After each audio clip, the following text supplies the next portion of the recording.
Good evening, everyone. I'll declare the meeting open at 2 minutes past 6 o'clock. On behalf of the City of Vincent, I acknowledge the traditional owners of the land, the Wadjuk people of the Noongar Nation, and on behalf of the City, I pay our respects to Elders past, present and emerging. I'd like to welcome members of the public gallery here this evening. We will be going to public question time shortly, but I just wanted to let you know first that we do web stream and record our council meetings and briefings, but we don't record the public question time part of the meeting. In terms of apologies and members on approved leave of absence, I do have an apology from Councillor Alex Castle this evening. CEO, do you have any further apologies? Not at this stage. Okay. So that will then move to public question time. There is no particular order. You're all very welcome to come up to the microphone and address council on a matter that is on the agenda. We do ask that you state your name and address and the item on which you're speaking to this evening. So can I have the first speaker for the evening, please? So we will now commence the live stream of the meeting. So if you're tuning in, we do welcome you to the meeting. I have just received another apology that Councillor Rosalind Harley is an apology this evening. And I will now hand over to the CEO for any declarations of interest. Thank you, Mayor Cole. I've just received the one at this stage. It's a declaration of proximity interest from Councillor Josh Toppelberg on item 5.6, number 304 Fitzgerald Street in Perth. The nature of Councillor Toppelberg's proximity interest is that his family owns a property directly opposite the proposed development at 301 Fitzgerald Street.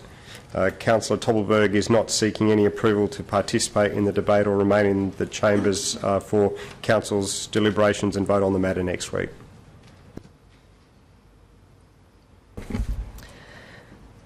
Thank you, CEO. We'll now move to the question and answer part of the evening. So we'll work through the reports, but what I might do is just start with item 5.10, given that there are a number of comments on this item from the public gallery this evening. And item 5.10 is concerning the amendment to policy number 7.5.15, character retention and heritage areas. Councillors, Councillor Toppelberg. Thank you. Mayor, just a question through you to the Director. There was a comment made in relation to the policy changes protecting what occurred at number 14. My understanding is that the SAT decision and the policy as it is, whilst it would have potentially had impact on the demolition prior, that the actual proposal as it was conditioned by the City would still be approvable under the current policy. Can you please comment on that? Yes, through you, Mayor Cole.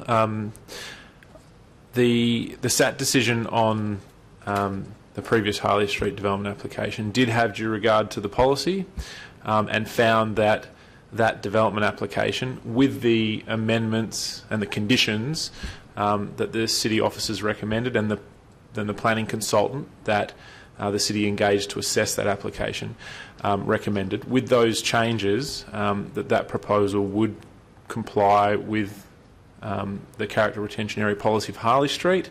None of the changes that are proposed will change the intent of the policy, and therefore I don't consider that these changes would necessarily lead to a different outcome in SAT for that application, in that the proposal was amended through those conditions to align with the streetscape. And I think the simple fact is the State Government's R Code sets some very clear design principles which all developments must comply with, and ultimately, having regard to the character retention area policy which set out the objective for that streetscape, which we put together with the community, the SAT decided that the proposal met the State Government's design principles for and aligned with the character of the streetscape, subject to those changes being made to the proposal. Okay, just a further question. Given that the community broadly, and it's obviously Harley Street residents in particular, and the council, and whilst in the end I voted in favour of that application because I had agreed that the way the policy framework was, that there was no other choice than to approve at the time. My understanding is that the direction of this whole process has been to potentially avoid that sort of outcome happening on the street. other than upper floor setbacks being prescriptive rather than actually meeting design principles, what else can be done with the policy to be able to give the residents of Harley Street the security or the understanding that the idea of or to be able to avoid having that situation occur again? I know that's a convoluted question, but you appreciate the intent.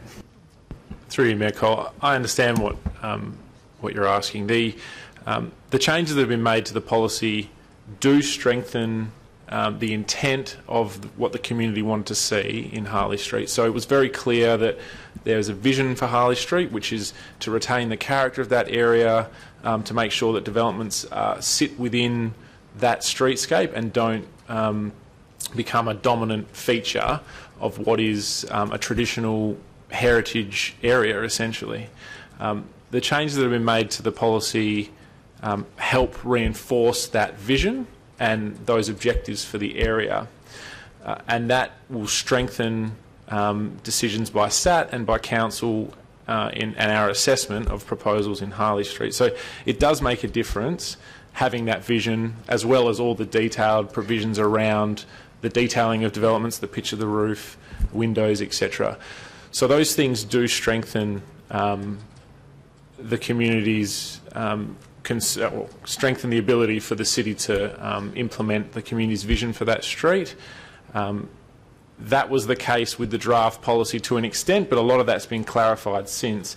Without that policy, it would be down to individuals to decide, so the SAT member or the council as a group to decide what the vision is. Because the community's come together and the city's worked with the community to come up with a vision, it's much clearer now. And the original proposal that was lodged for Harley Street would not have been approved, and the SAT made it very clear in their decision that even the amended proposal that came to council last time did not align with the policy and would not have been approved. So it was just those amendments that were recommended by the city and by the planning consultant that got that application across the line to align. So that's the difference it's made, and I'm hopeful that when the development is completed, it will sit within the streetscape. It won't dominate that streetscape at all, and that's certainly the intent, and that was what was considered as part of the assessment. Sorry, that's a convoluted answer to a complicated issue. And just final question, which is quite specific on the policy, but we've got most of the Harley Street mafia here, so it's probably worthwhile discussing it openly. So clause C1.1.2, which deals with upper floor setbacks, it does specifically say upper floor setbacks are not to be located within 10 metres of the front boundary in the case of new dwellings, or setback behind the main ridgeline at the original dwelling. In the event that a dwelling is proposed to be demolished and replaced with new, is the intent that the upper floor setback would be behind what would have been the ridgeline of the original dwelling? So, for example, if it's 12 to 14 metres back in the original dwelling that exists, if that's then demolished, does that then effectively allow the upper floor to be, in that example, up to 4 metres further forward than it otherwise would have been if that dwelling had been retained?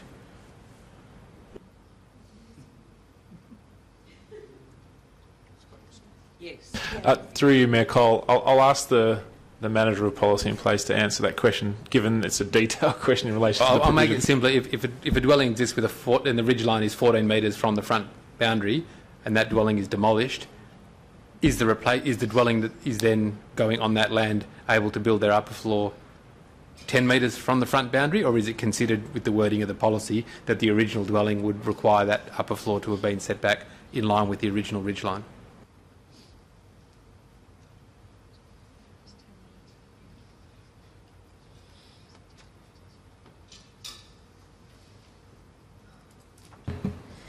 Through the chair, my understanding is that for new development, the upper floor setback would need to be 10 metres of the front within 10 metres of the front boundary, where it's a new development. If there's an existing development that's still on the site, then the upper floor would need to be set back behind the main ridgeline. I will just flag that I will consider, I won't do it on the fly, but an amendment that clarifies that, because it does provide an incentive for potential demolition in order to be able to get a reduced setback on the upper floor. So I'll consider something before next week. Through you, Mayor Cole, we'll review that to try and address the issue, and then we'll flick that around to make sure that everyone's comfortable. We'll let the community know as well.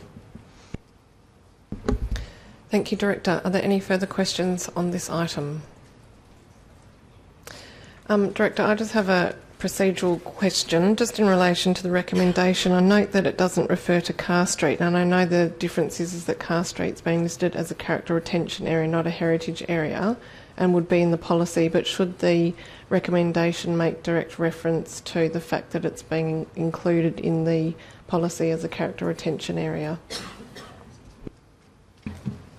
Through you, no, there's no need for Carr Street to be specifically referenced in the resolution because it's being adopted as part of a policy amendment, with the difference between Carr Street and the heritage areas is that they specifically need to be proposed to be designated as heritage areas under the regulations.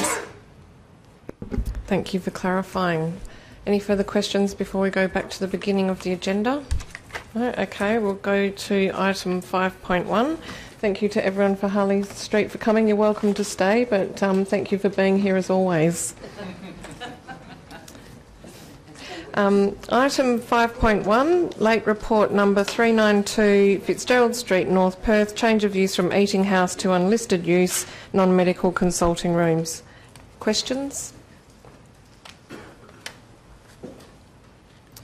Okay, I have one question on this one, Director. I note that it says that it's, in the report it talked about making allowance for one consultant. I just wanted some clarification on that because the operation is 6 chairs for pedicures and 2 rooms for massage, but it did refer to one consultant. Yes, through you, Mayor, I will review that because that is certainly a concern. So my understanding was it was 2 consultants, but I'll review that and provide that in the briefing notes and clarify. Thanks. Even 2 consultants, that's a pretty heavy workload going on there. Councillor Loden? Just a question on the parking allocation. So the previous development had 2 car parking bays. Were they oversupplied on parking bays compared to what they were required to have if their eating house only requires 1.2 but then also a 0.684 factor? Or have they reduced the number of patrons in the eating house to accommodate the non-medical consulting room? Through you, Mayor Cole, yes, there was an over-provision of parking, well over the 1.2, because with the reduction factors it ended up being less than 1, so yeah, over-provision. Councillors, any further questions? Councillor Konchevsky. Just through you, Mayor, to the Director of Development Services, just in relation to the non-medical consulting room staff. I think when we've reviewed these applications previously, we've received assurances in relation to qualifications of staff. And I guess also, whilst I understand that this is seems to be intrinsically linked in some ways to the other land use, I guess I would like to flag an amendment in relation to the time-limited approval. I think we have a time-limited approval in relation to this particular type of land use for a reason, and we haven't perhaps got information in this application in relation to the business itself. It seems to be quite light on in the information and provided in the briefing. So I'd like to request just some additional information on the actual qualifications of the staff and service. We don't really have much from the actual applicant, and I just wonder if it was part of the original eating house application. Yeah. Through you, Mayor Cole, I'll provide all that information as well as an amendment if council members would like to move that in the briefing notes. Thank you. Any further questions? Councillor Vatakis. Similarly, through you, Mayor Cole, I did actually would like to actually get some additional information about the operators. What other businesses similar to this that they're operating?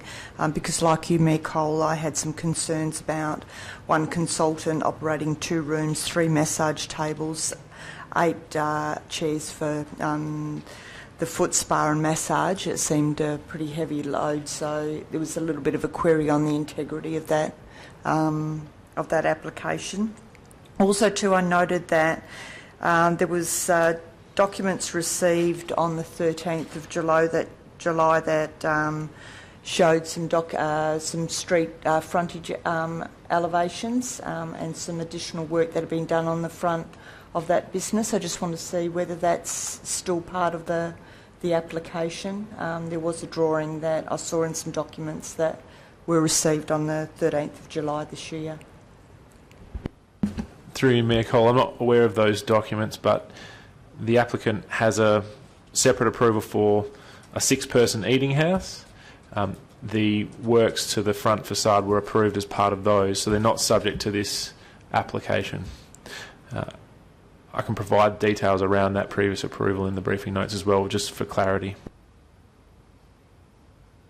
Sorry, Mayor, one more question from me. Just in relation to, through to the Director of Development Services again, just in relation to the co-location of eating house with the foot spa, just in terms of if there's any rules around if we're seeing pedicure or any other sort of chemical-based beauty treatments occurring within the space, if there's any rules around having that co-located with a food-based establishment, just shellac, formaldehyde, etc. So if just could get some additional information on that. Thank you. Through Mayor Cole, there certainly are rules around that, and that's been discussed with the applicant, but we'll provide you with the details of that as well. Any more questions on 5.1? Okay, we'll move to 5.2, which is numbers 1622 and 3622, Newcastle Street, Leederville, change of use from car park, shop and educational establishment to warehouse and industry light microbrewery. Questions? Councillor Hallett.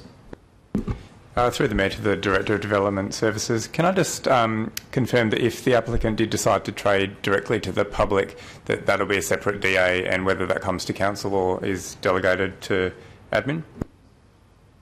Through you, Mayor Cole, it'll depend on what the applicant is proposing, but I would suggest it would, given it's likely to be a small bar, and that's an unlisted use which requires an absolute majority decision of council. So currently under TPS 1, that would require approval of council, and yes, they will need approval if they want to serve directly to the public. These two land uses, warehouse and industry light, don't allow them to serve directly to the public.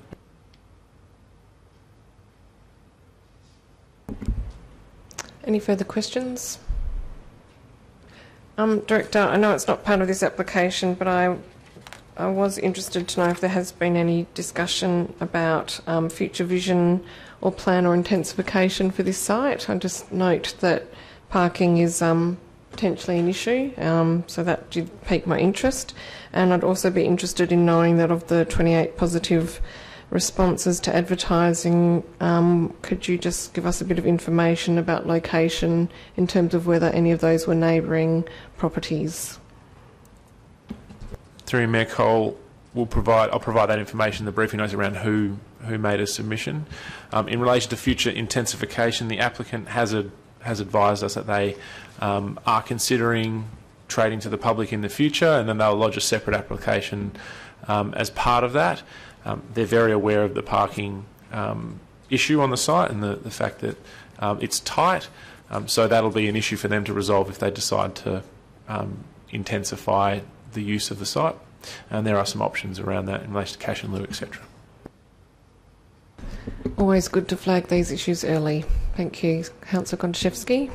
May I just ask a question in relation to the change of the land use in terms of, so if the change of land use was approved and just say the business did not go on, is it that the only type of industry that would then be applicable under that land use would be a microbrewery? So, or is there other types of, or is it actually broadened out to other types of light industry that could operate from that site?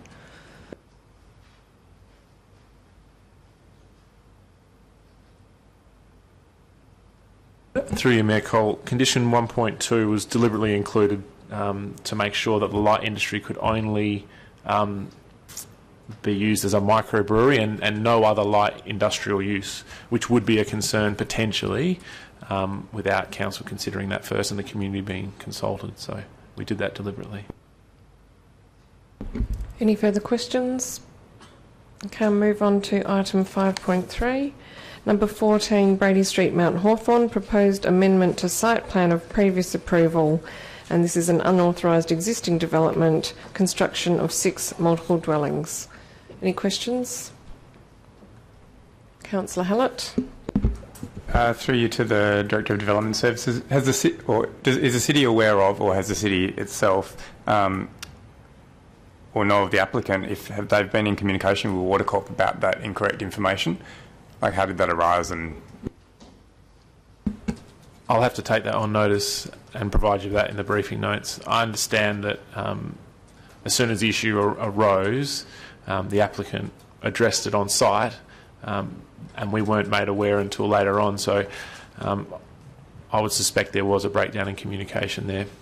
But it was the Water Corp should have advised them to start with, or maybe they never consulted with them in the first place. But we'll find out and let you know. Councillors?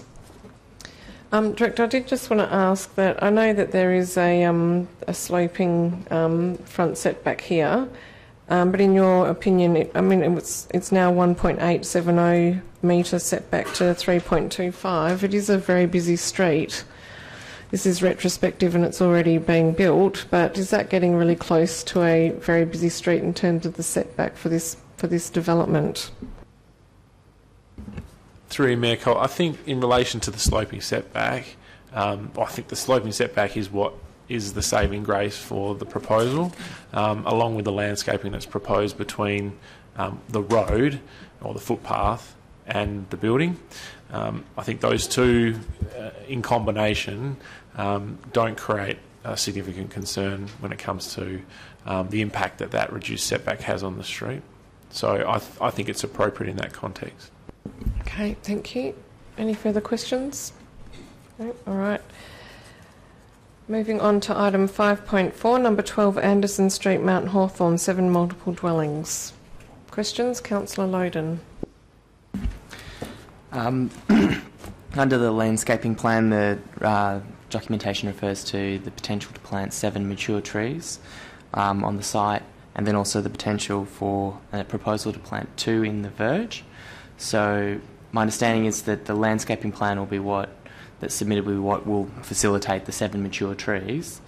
But how do we ensure the 2 trees on the verge?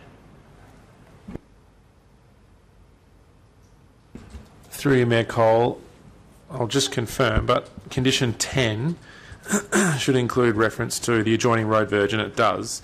So they will be required to provide a plan that details the landscaping in the road verge, and then they'll need to implement that plan or deliver that plan in accordance with that condition. So that will be that's how it will be required through condition 10. And if they don't provide those trees in the street verge, then they'll be in breach of their planning approval. Councillor Loden. And then a follow-up question is around environmentally sustainable design. The condition refers to capable of achieving one of the environmental performance criteria. What does that? How is that enforced, or what is the end result that will be achieved through that? So, in accordance with the city's built form policy, the applicant will be required to demonstrate that the building has the capacity to meet the Green Star or the other rating tool that we've included in the policy. And that will be the extent of it for the applicant. So if they decide then to not go ahead because, for whatever reason, then they decide not to proceed with the recommendations of that report, that will be their commercial decision to make. The intent of the policy is to ensure that applicants consider environmentally sustainable design when developing their proposal, so that they understand the cost benefits and the benefits generally to the environment of delivering environmentally sustainable design, but they won't be required to deliver those outcomes. The policy and this condition just simply requires them to consider them in detail as part of the development of their planning of their building plans. And does the city have an ability to enforce that in any way then? through Mayor Cole, all the city can enforce is that that report is provided and that it correctly considers the issues and demonstrates that it can comply if designed in a particular way. That's compliant with this planning approval as well, of course. So that's all the city can enforce. We can't enforce that they provide solar panels and maintain them, etc.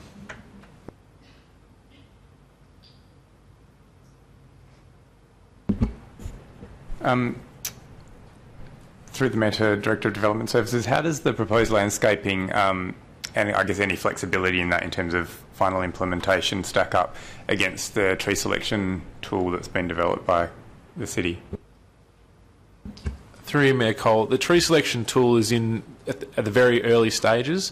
The initial consultation we undertook a couple of weeks ago really just started to gather an understanding by the city of the community's vision for trees and landscaping in road reserves and on private land. So how this stacks up against that, it's unclear at this stage what the ultimate outcome will be for the tree selection tool.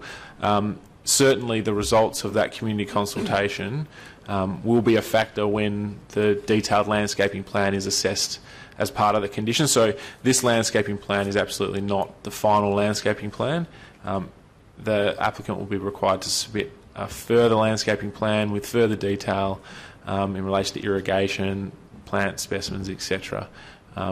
Prior to getting a building permit, essentially, or starting construction on the site.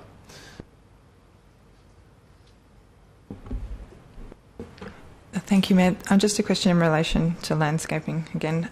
Just a note from the DAC notes that it appeared that it was suggested through that forum that street trees could be planted to assist with meeting landscaping requirements. I guess just I'd like to sort of understand the relationship between that and the built form policy as it's currently written and our landscaping provisions, but also whether this is a recommendation that has come through the DAC in relation to other applications. Through you, Mayor Cole, the city's built form policy doesn't cover off on landscaping in the road reserve. There's no detail around that. It's a standard condition we apply to all development applications. If there's opportunity for additional street trees, then the landscaping plans will always include those if it's appropriate. Sorry, the second part of the question. Previously, I understand the DAC has previously provided recommendations in relation to street trees where it's considered that it would benefit the development or there's an opportunity to provide additional street trees. Just a follow-up to that, maybe, do we have any examples of where additional canopy added to the street verges has been traded off then less being applied to the actual development? Through you, Mayor Cole, it's certainly not considered as part of the technical assessment. So if there is a proposal that doesn't have the deemed to comply canopy standard met, that will be reported to council. I think one of the items included in this agenda actually, I think it might even be this one, I think there might be another one as well, where the canopy coverage of the street trees has been considered as a factor when determining the overall landscaping outcome proposed by a development and whether that meets the objectives of the city's policy. So, yes, it has been considered in the past as a relevant issue because it is part of the overall development outcome proposed. Councillors? Director, I just have a question in relation to the visitor bays. I note under our built form policy we don't no longer prohibit car bays in the front setback area, but that this does result in this circumstance to have a 69% hard stand in the front setback area. So I guess that where we're now allowing car bays in the front setback area, it is then having an impact on hard stand. Could you please respond to that concern? Yes, through you, Mayor Cole, there's two issues to consider. I think the the previous situation where we had visitor bays sleeved behind developments has led to visitors often not knowing that there were bays available for them to park in, which has often led to concerns from adjoining residents around parking in the street. So there is an advantage from one perspective in relation to the accessibility and availability of parking for the visitor bays to be located in front of the development. That's only appropriate where landscaping has been provided that screens that hard stand area and those parking bays from the street, so that they don't, again, dominate the area. So the applicant has provided 3 trees in front of those parking bays, 1 in the verge and 2 immediately in front of those 2 bays, and it's considered that landscaping, along with the other landscaping proposed, will adequately screen those bays from the street, and it's the most appropriate outcome in this circumstance. Thank you. Any further questions on this item? Okay, thank you. The next item is 5.5, number 26 Woodville Street, North Perth. Proposed 2 multiple dwellings, additions to existing multiple dwelling development and change of use from single house to group dwelling. Councillors, Councillor Toppelberg. Thank you. This question can be taken on notice, but if we can be provided in the briefing notes with a copy of the original plans that were submitted prior to advertising, so we can just see what changes were made. But also just a question, my understanding is, from what I've seen, or what we heard tonight, and also in the email correspondence we had, that the applicant was fairly conciliatory in terms of making changes to their original proposal. It was suggested that the city's officers were not displeased with the original submission. Can I just ask whether the changes were made as a result of... well, you might not know the answer, but was it something that the city demanded of in response to the feedback that was received during consultation, or was it something that the applicant just took on board and went down the deemed to comply path? And I'll let you know the reason that I ask is that we end up with a largely compliant square box in the middle. I'm just curious as to what it looked like prior. I understand from some of the comments in the community consultation that there were some reduced setbacks and potentially some overlooking and bulk and scale issues, but not knowing what that looked like, it's difficult to judge, but it seems as though I'm not sure whether we've ended up with necessarily a better result as a result of being compliant than what the original intent was. Through you, Mayor Cole, we'll provide the original proposal to council as part of the briefing notes.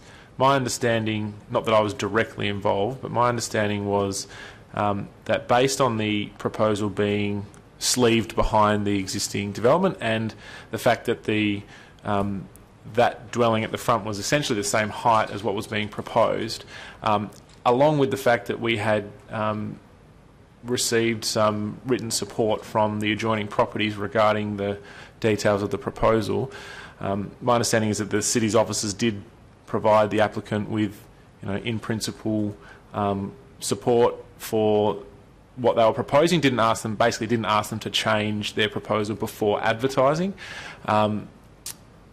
The comments that were received from the adjoining properties, I think, on further review of the detail of the proposal, resulted in the applicant addressing the concerns the community raised. The city obviously provided those comments through to the applicant. They responded to those, so it wasn't a matter of the city saying make it comply or address particular issues. It was, these are the issues that have been raised, these are the issues the city has, and the applicants responded by addressing them as best they can. But given it's sleeved behind that existing dwelling, it was considered to be there was considered to be minimal impact on the streetscape.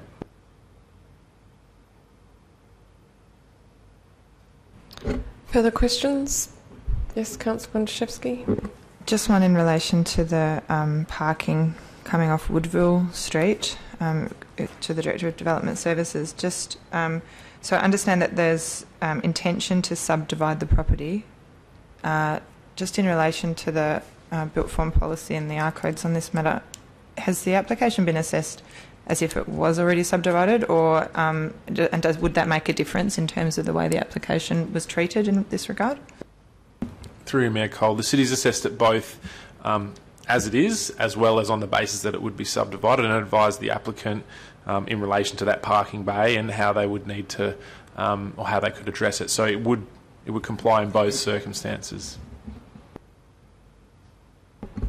And Director, can I just confirm that there is no existing crossover from Woodville Street? Is that the case?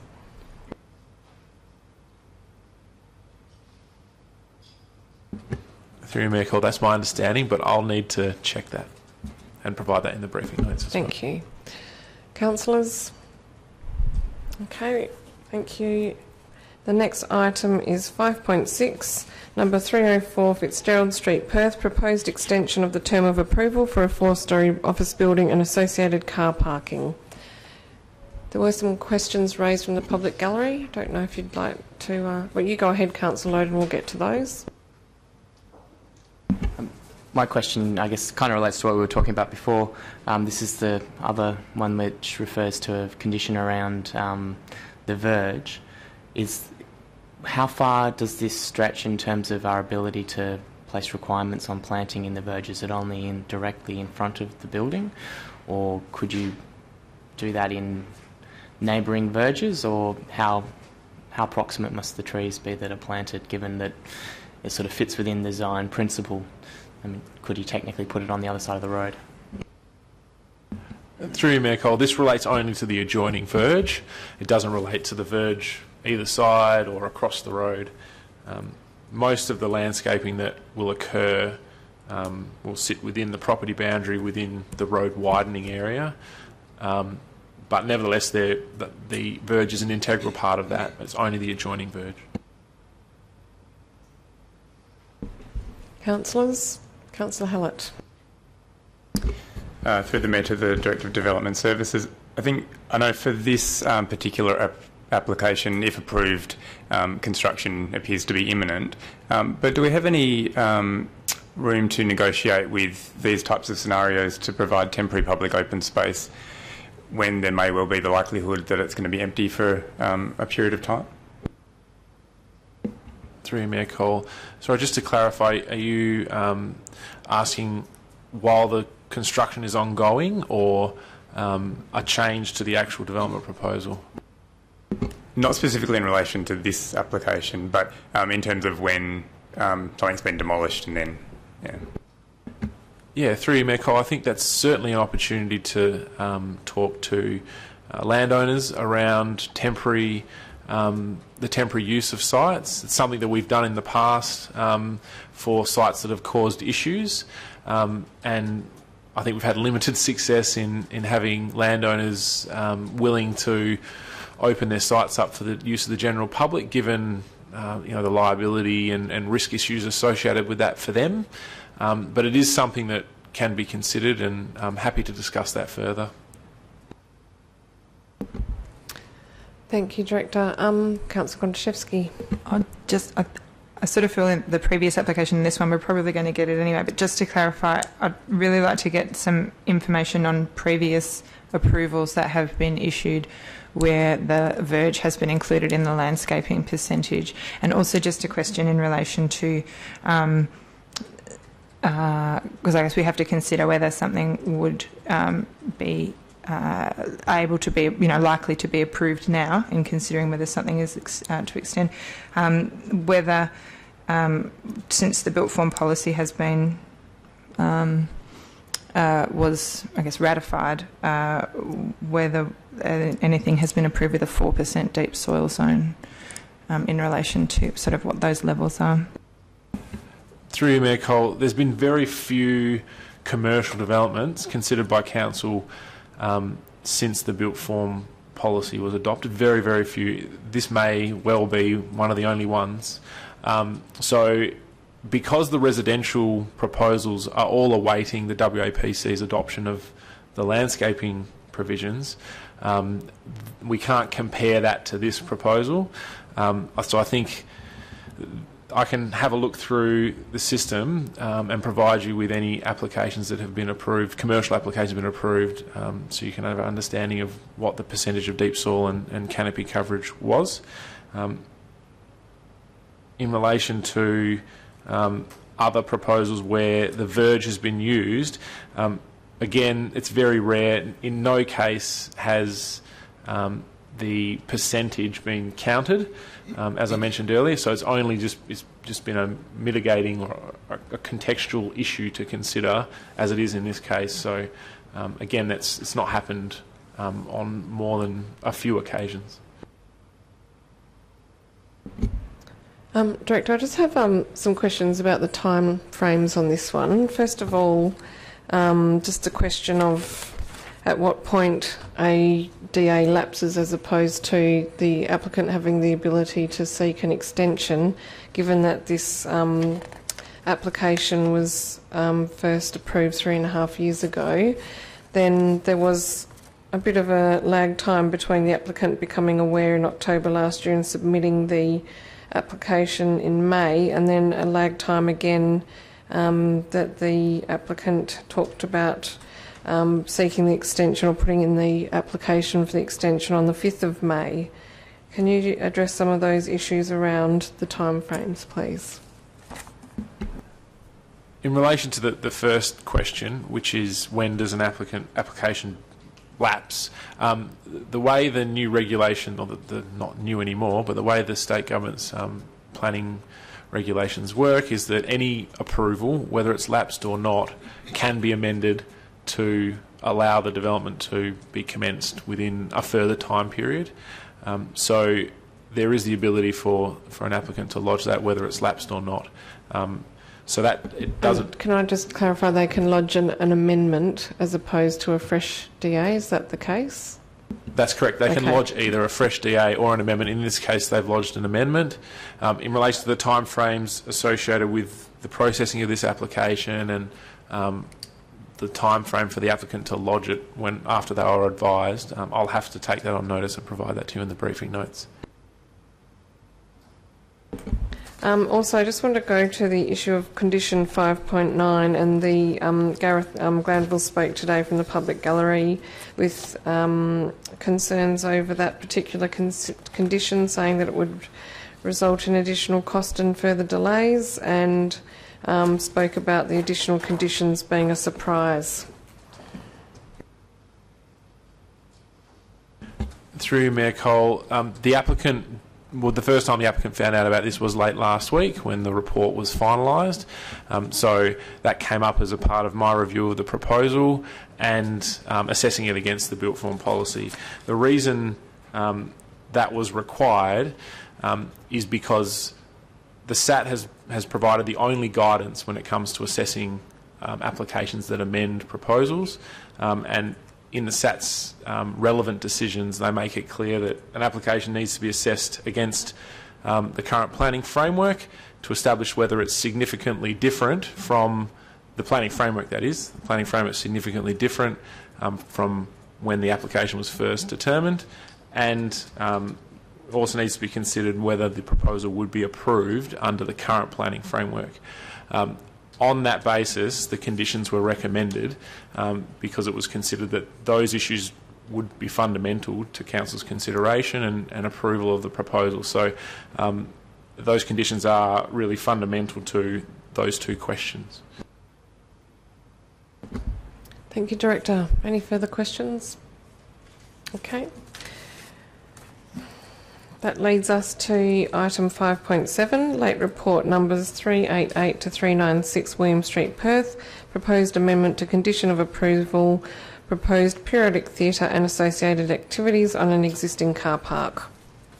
Councillors? Councillor Toppelberg, we're now at item 5.7.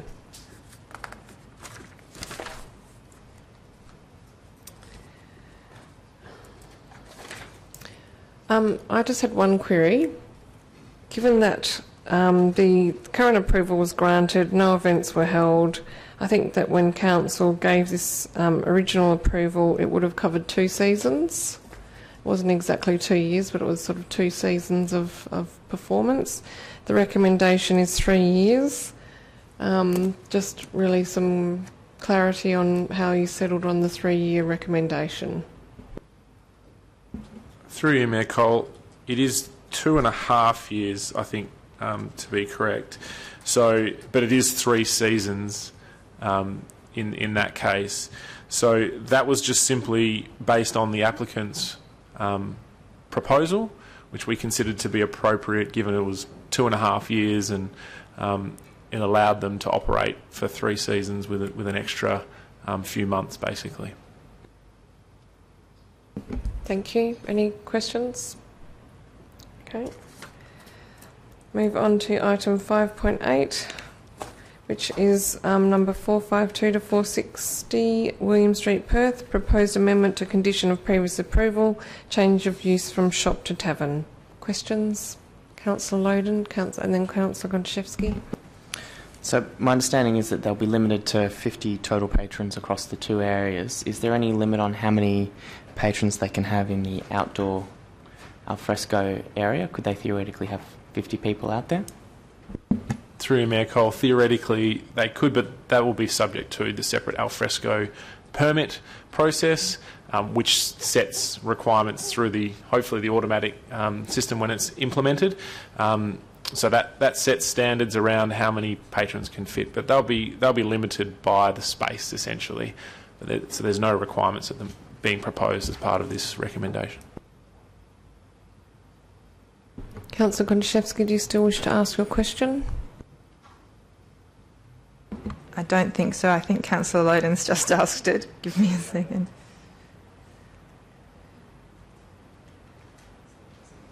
No, I think I think that.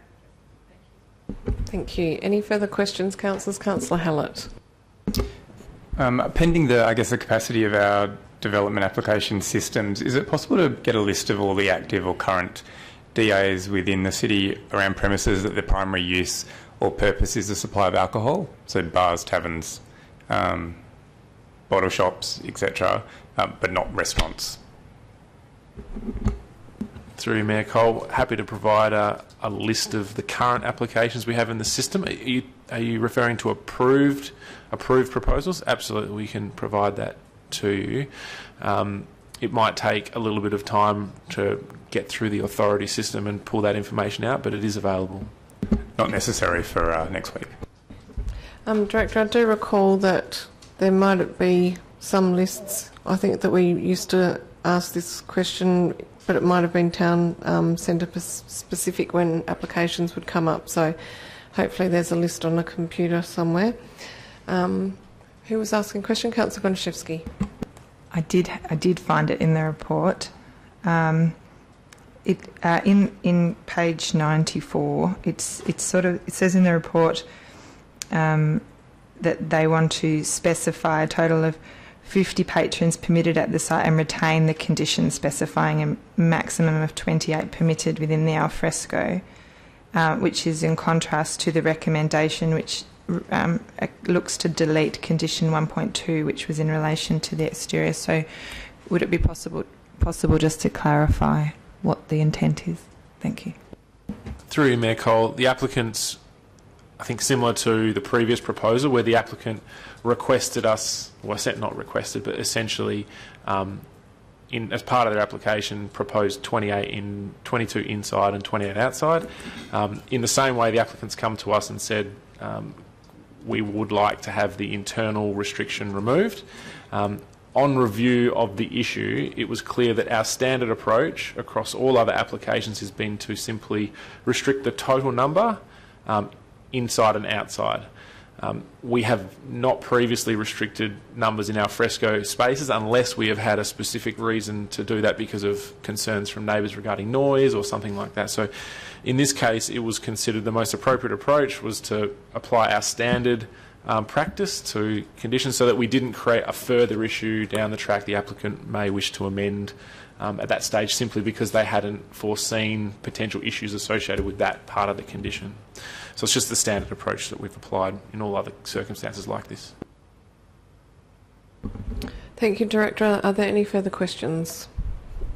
Councillor Fotakis. Through you, Mayor Cole, just on the hours of operation and noting that we've had recent discussions regarding extended operating hours from nearby establishments till midnight on Sundays of public holidays, and there was some discussion about making that a bit more of a broad policy. Where does that sit, with their operating hours that they're requesting? Through you, Mayor Cole, the applicant has, not the applicant, the city's policy makes it clear, our licensed premises policy makes it clear what the operating hours are recommended to be, and that's what's been applied to this proposal. The applicant hasn't requested additional hours on over and above that, and so it hasn't been considered as part of this or the previous application. So at the moment, we apply the policy unless the applicant has requested some other set of operating hours. And through you, Mayor Cole, would that come back through to council if they chose to seek an extension? Through you, Mayor Cole, yes, it would. I do take Councillor Fotakis's point, though it's probably worth raising and flagging, because it is something that I'm not sure people necessarily contemplate when they're putting in their DAs in the first case. Any further questions?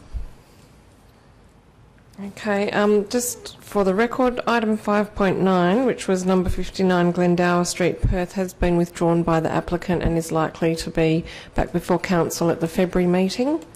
And item 5.10, amendment to policy number 5.5.15, character retention and heritage areas.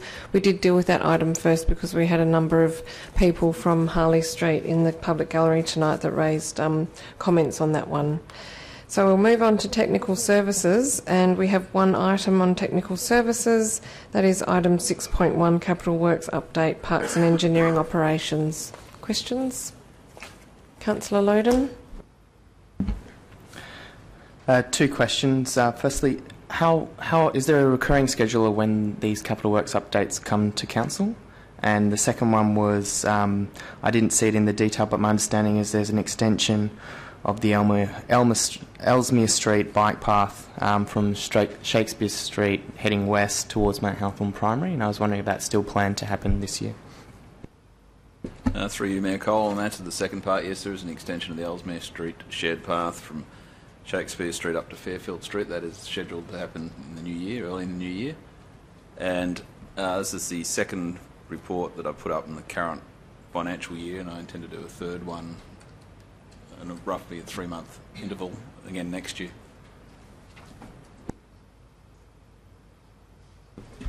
Further questions? No? Okay. I just might also refer to the CEO. Item 6.2, which was the tender on the provision of turf maintenance at Leederville Oval, has been withdrawn. And CEO, could you just explain why that item's been withdrawn? Yes, certainly, Mayor Cole. The reason for that was that on closer inspection of the report was listed as a contingency by the technical services staff. On closer examination of the report and the contract value over the 3-year term of that tender, it was identified that the total contract worth over the 3-year term falls under my delegated authority limit for approval of tenders, and consequently the report that was otherwise scheduled to be presented to council is instead going to be presented to me as the basis for my delegated decision to determine that tender. Thank you, CEO. That concludes technical services questions for the evening. Corporate services, we are now on to item 7.1, City of Vincent Code of Conduct Review. Questions on this one? No? Okay, I'll move on to 7.2, amended purchasing policy. 7.3, review of investment policy. Councillor Loden.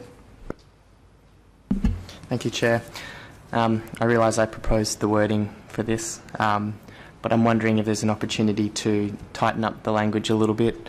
My understanding was originally we had this terminology around social and environmental responsibility because we were looking at a range of different ways of assessing this, but ultimately we really just assess this based on divestment. So I'm wondering if we can tighten that language up to be more specific around that, and similarly to assess around that the funds are allocated towards carbon abatement initiatives as well. I'll allow the Director to answer that, but the other option remains an amendment.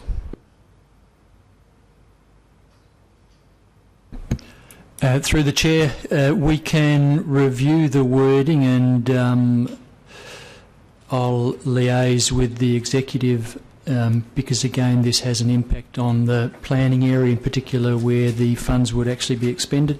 So we'll have a look at the wording and if we can come up with something that is a little tighter, we'll incorporate that into the into an amendment or into the agenda for the council meeting, and as the Mayor has indicated, the option is certainly there for an amendment to be put by a council member. I'm happy to propose a wording for you guys to consider if you like. Well, that proposed wording could either be accepted by administration or could be put forward as an amendment, so that's fine. Are there any further questions on this item?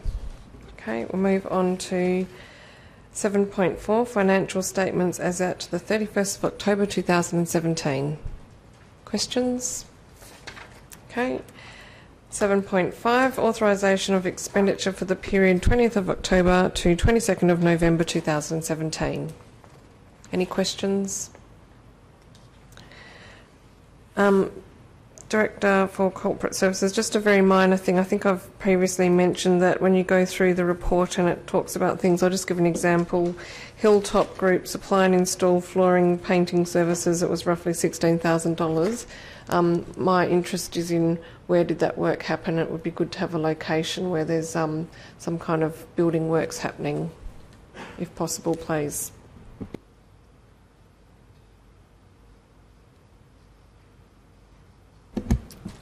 Through the Chair, we can certainly look at the descriptions around those items and amend them accordingly. Thank you. Any further questions?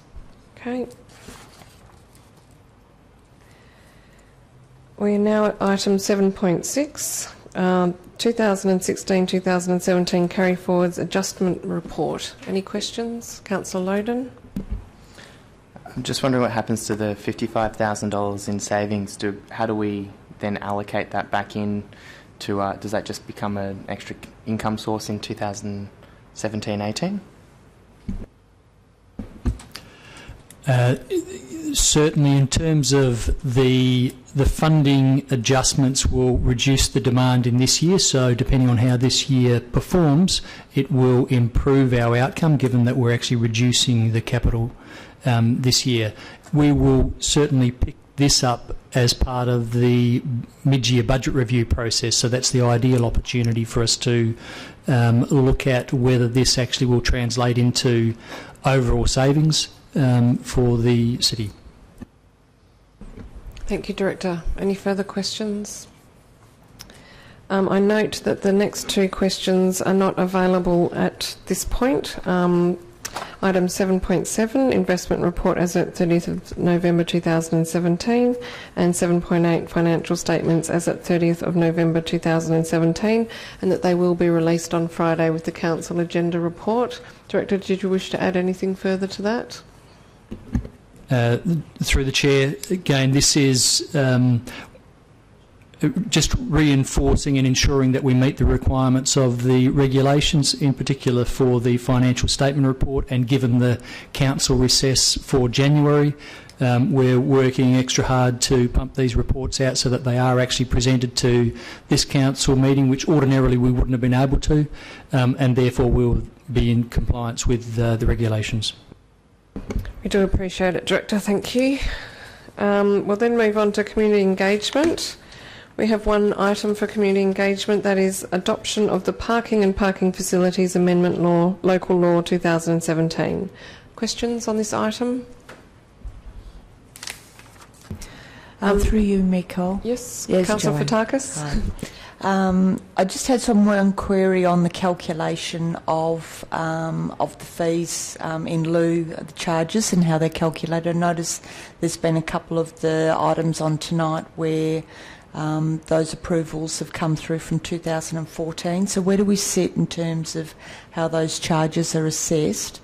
And secondly, also when we're assessing developments coming on. We've got that increasing pressure on street parking and parking in our allocated spaces. That's not an unending resource as well. So those parking bays have got to come from somewhere. So it's just really how we assess that fee, and also to looking into the future of how much more that we can continue to actually charge that in lieu without adding to our parking stocks. Through you, Mayor Cole, in response to the first question, the modified penalties as part of the review of this local law were reviewed, and they were certainly reviewed within a number of comparable local governments.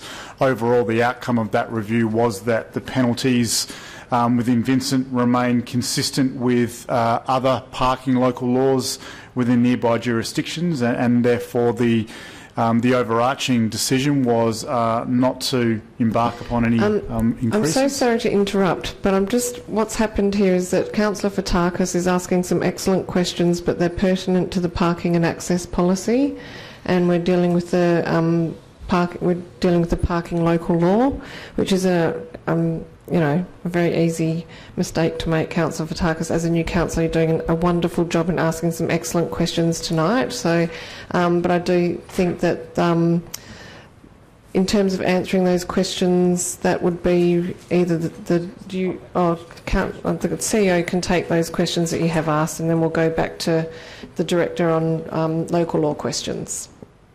Thank you, Mayor Cole. Yes, Council each year, when it adopts the budget, imposes the charge per parking bay to be levied when Council imposes a condition on a planning approval that requires cash in lieu of parking. So that's an annual decision that Council has the opportunity to make.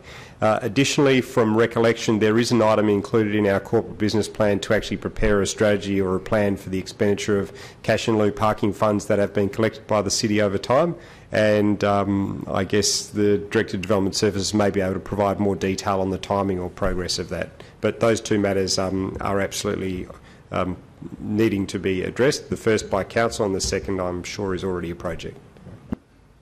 Through you, Mayor Cole, yes, that project has commenced.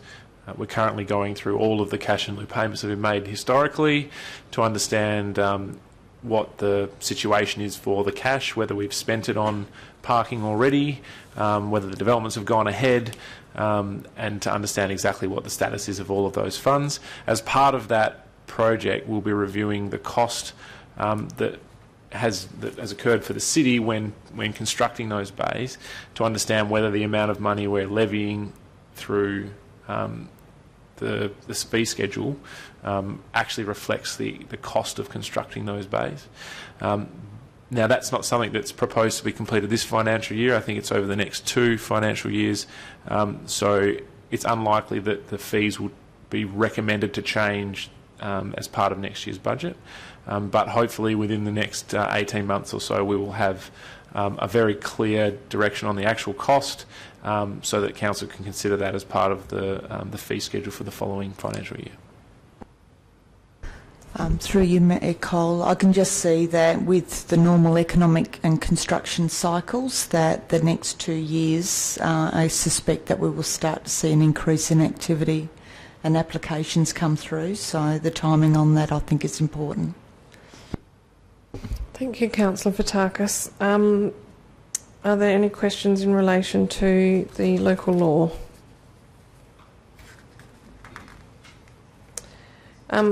I just had a couple of questions, Director. I know that we talk about taxis being unattended in taxi zones or ranks. I just wondered if this is something that we do need to consider for the short-term, for the ride share that we're looking at now in terms of Leaderville. I was just trying to recall, I think that we're doing drop-off and set-down. Is that the sort of thing that we will then need to look at in terms of those types of bays that we're now moving towards in the Leaderville town centre? Through you, Mayor Cole, it's certainly something we'll need to keep an eye on through this upcoming period. As it happens, one of the main intentions behind this was indeed the taxi rank within the Leederville town centre, and the decision making around that temporary relocation and the consideration of some rideshare pick-up drop-off points was an outcome of that. So we're certainly, as administration, closely reviewing the outcomes and implications of those changes, and we'll certainly keep an eye on that. But certainly one of the key issues within Leederville town centre was taxis parking in the taxi zone and then departing their vehicles to grab some food or stretch their legs, and that was certainly causing traffic congestion, which was the main intent behind this amendment. Thank you. I just think that rideshare and rideshare with food are the next things to keep a watch on in terms of this particular local law. The other question I had is that the report talked about the removal of the 24-hour period for vehicles causing obstruction, and it mentions in the report that there are other clauses and associated penalties which can deal with the majority of those situations. Could you give me some examples of the sorts of penalties and situations that would help to deal with that if that's being removed from the local law? Yes, through you, Mayor Cole. There's a number of clauses and indeed the Local Government Act which does give us the ability to deal with most of the common circumstances that come across the ranges.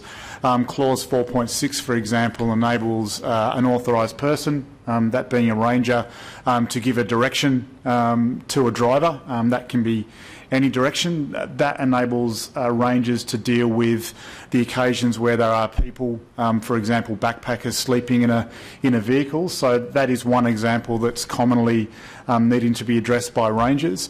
The Local Government Act does specify the ability for an authorised person to remove a vehicle that's regarded as a wreck.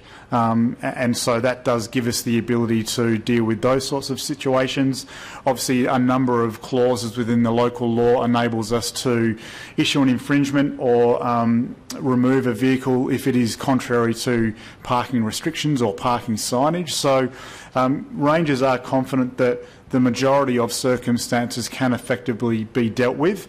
The unknown factor is indeed one of the examples we spoke about last time this came to council, whereby a business like a car dealership parking vehicles in surrounding streets for a period of time on the basis that as long as they're not contravening any rights of way or any signage or restrictions, there will be no capacity for rangers to do anything about that. The time-specific clause was the only mechanism that rangers had at their disposal in that regard. Having said that, that hasn't been an issue for rangers in recent years, and so we're confident that the existing clauses do enable us to deal with all of the common issues, but there is that risk that without that time-specific clause in there that we may not be able to deal with every situation. I'm just wondering whether there was any consideration given to extending the 24-hour period to a longer period, or is administration confident that no specified period? I mean, you sort of answered my question, I guess, that you don't feel that it's necessary any longer.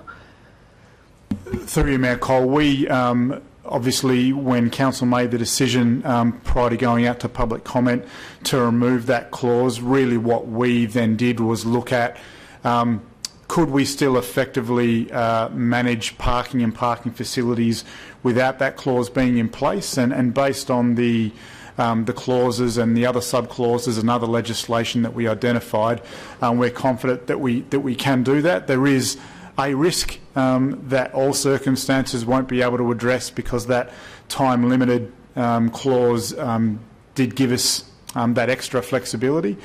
So we didn't look at extending that time period to 24 or 72 hours on the basis that we remain confident the majority of situations can be dealt with through the local law. Thank you, Director. Any further questions on this item?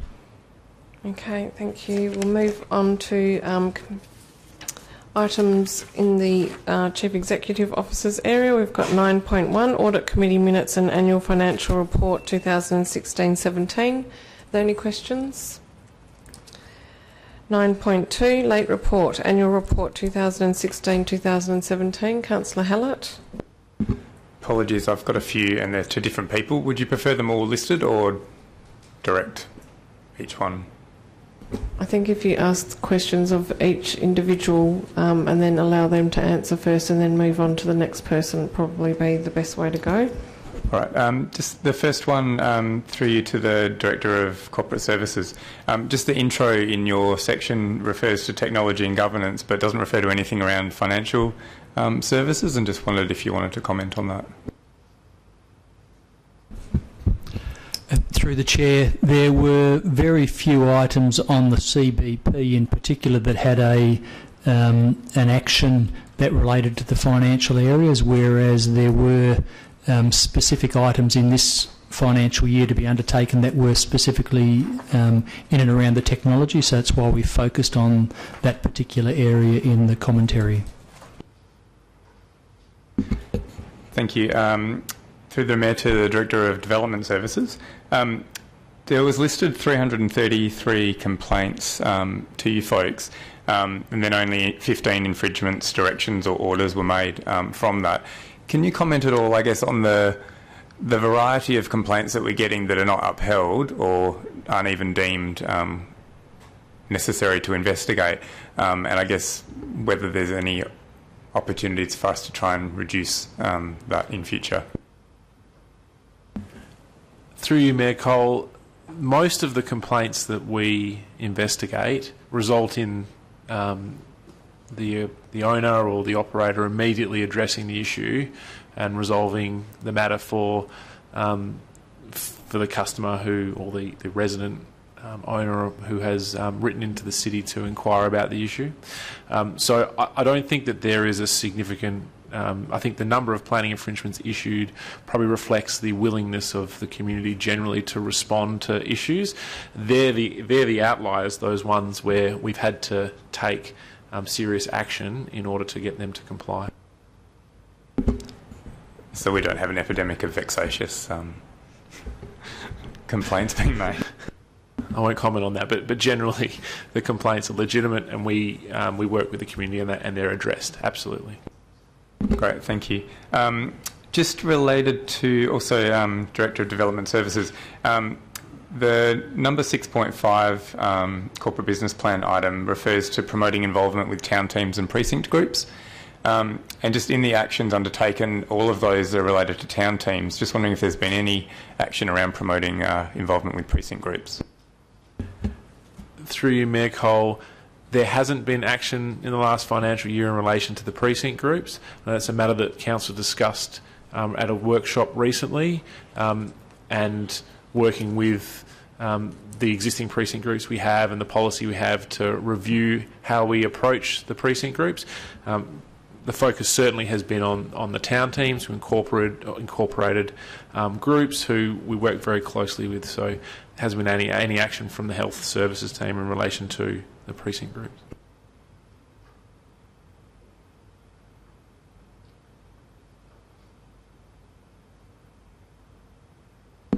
And perhaps this might be to the CEO. Just we've got some commentary around the attendance to council meetings. There didn't seem to be any mention of advisory groups with or without attendance of that kind of thing, and just wondering whether that's something that we purposely don't include or... Through you, Mayor Cole, there's no mandate to include it, but we do collect that information. We'll be happy to include it should council members feel that that's an appropriate reflection.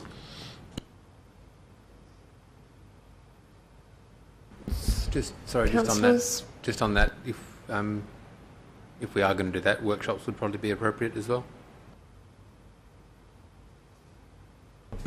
Any other questions? Councillor Loden. On page 52 it talks about gender equity reporting, and there's a clear challenge around executive recruitment. So I've got a couple of questions on this. We've recently, in the last 2 years, recruited for all of the exec roles.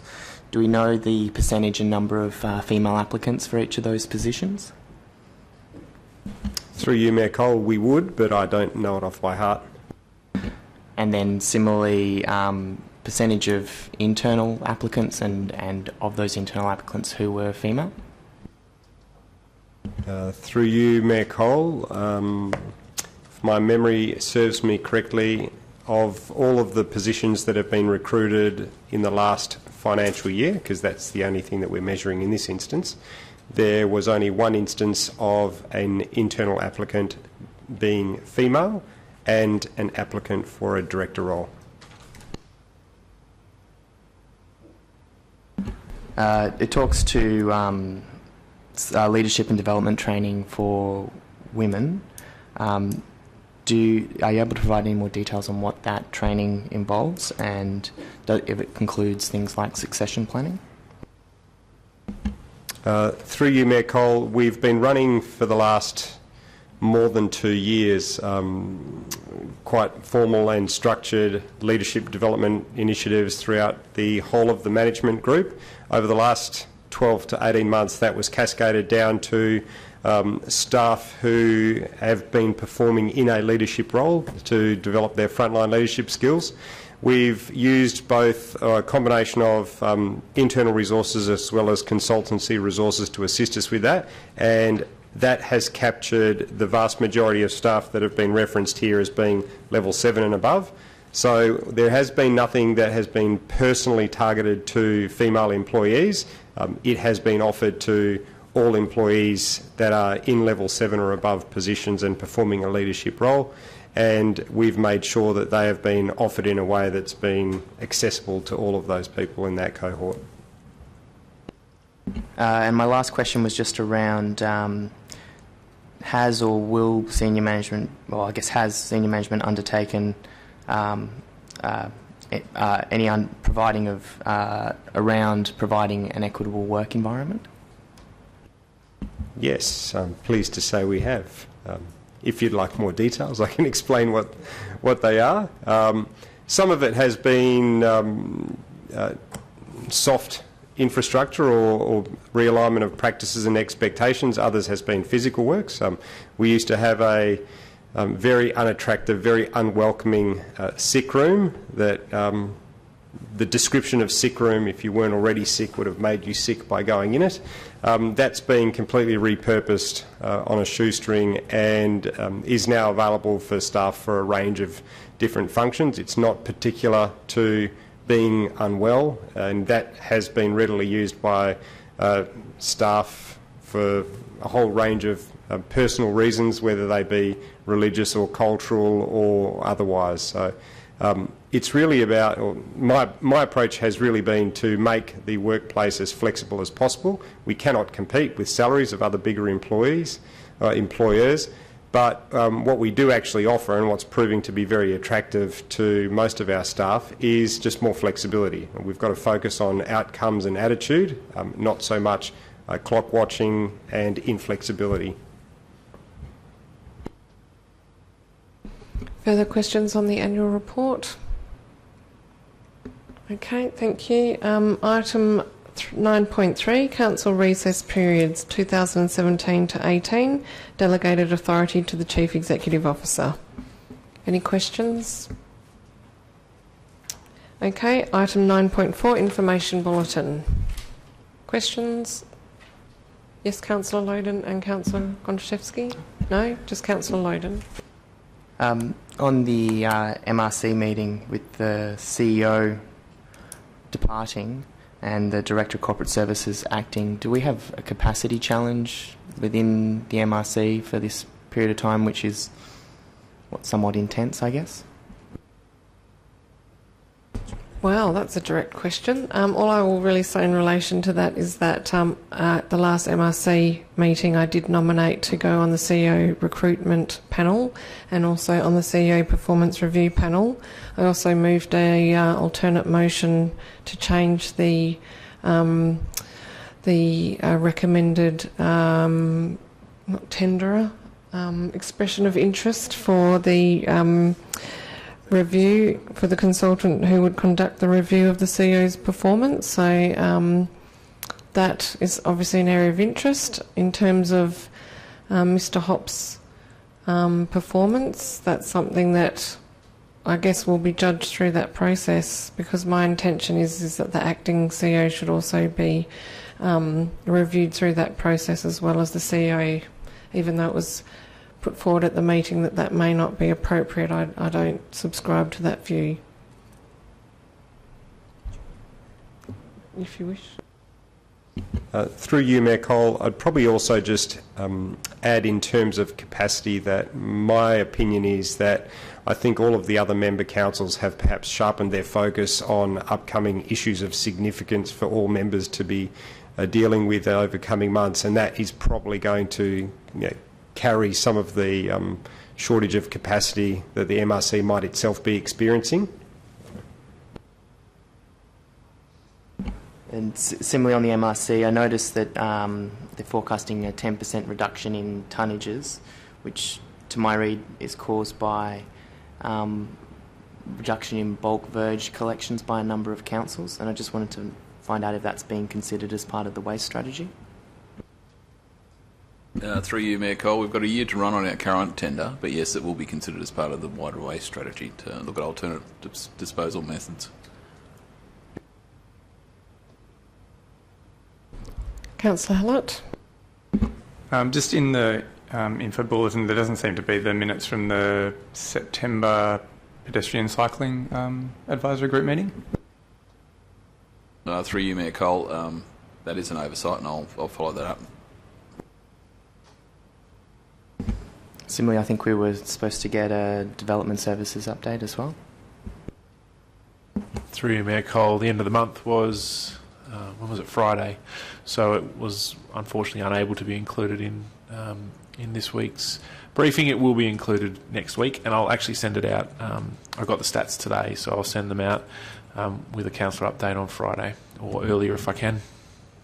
And they were, just so everyone knows, they were again quite positive results. Not as good as last month's exceptional numbers, given we were able to move on a lot of the backlog, but they are still quite positive results. So more out than in, which is good.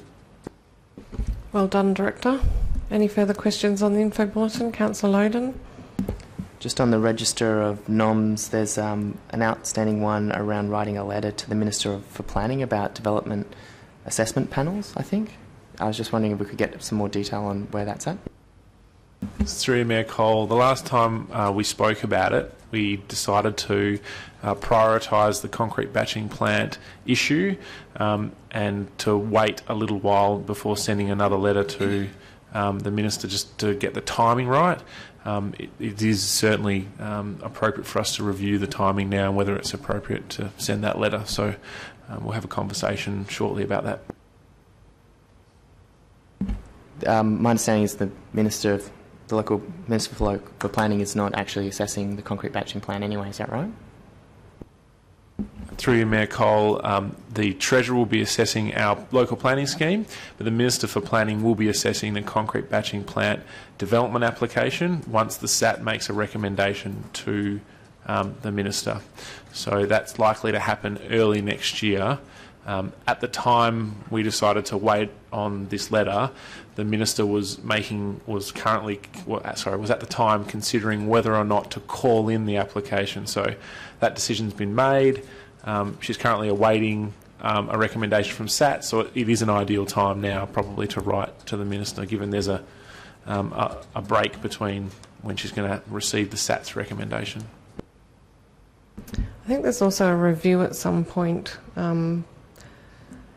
that I understand the Parliamentary Secretary might be undertaking, and I think that when you've actually got your head in the space of a review, that's an optimal time to actually write this sort of letter and any other issues that, I mean, there are plenty that we could add to this list. So I'd also like to just find out what is happening with that review and what the terms of reference are, because that, if we could do a full submission, that would be, I think, in my view, more powerful than a letter in isolation. Any further comments or questions? Oh, sorry, no comments at a briefing. Any further questions? Councillor Toppelberg. Thank you. Just in relation to the register for the DAP decisions. So we're on page 707 of the agenda. So just in relation to Richmond Street, it says the alternative recommendation for that's the 13th of November meeting. Alternative recommendation for refusal refused unanimously. Just that should be the alternative recommendation for refusal was approved unanimously, or there should be a full stop there that there was an alternative recommendation for refusal, but the application was refused. And then Scarborough Beach Road Yoke Property Group, it wasn't approved unanimously. There were two.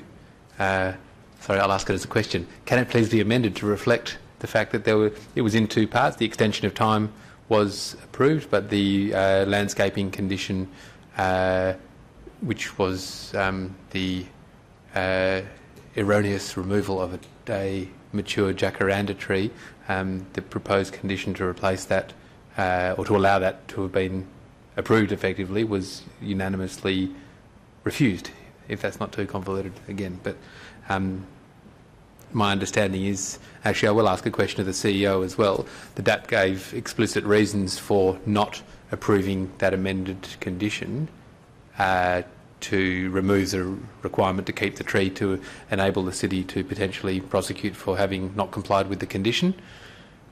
Can we get some advice as to where we stand on that with this property in particular, but also in principle? Because the DAP had concerns that if they approved, I mean, the tree doesn't exist, there's no question about that, but the DAP was concerned at the time that by removing the condition to retain the tree or approving the change of condition, that the development would be compliant and that the city may have a stronger position in terms of enforcement if the condition remained. Can we just get some comments either from you or the Director in relation to that? The Director looks like he's eager to comment. I can provide a short answer, Mayor Cole. Yes, I agree with the principle that you've just stated, that it's only going to strengthen our case than weaken it if the condition were to remain. So I'll ask the question then of the Director, have we done anything about it to date, and can we get an update on that, please? Through Mayor Cole, yes, a review has been completed against the City's prosecution and enforcement action policy, and I'm currently reviewing that. I received that this week, so we'll be progressing that and seeking legal advice before determining whether to undertake action or not. In relation to those changes that you've asked about, they certainly will be made. That should certainly be a full stop after refusal, and I apologise for the Scarborough Beach Road item being incorrect. So we'll resolve that. Any further questions on the info bulletin? Okay, thank you. We do have one matter tonight, which is a confidential item, so we will... Oh, sorry, yes, you're right. I had actually thought we don't have those notice of motions. They came in late. We have two notices of motions. The first was from Councillor Toppelberg, information regarding verge tree removal. Are there any questions on this notice of motion? Okay, the second notice of motion was from Councillor Jimmy Murphy, 10.2, notice of motion, review and assessment of the city's building assets. Are there any questions on this item? Okay, thank you. That then concludes the part of the meeting that's not confidential, so we will move behind closed doors, and we'll say good night to those people web streaming and to our members of the public gallery and to the media. Thank you, Julian. Good night.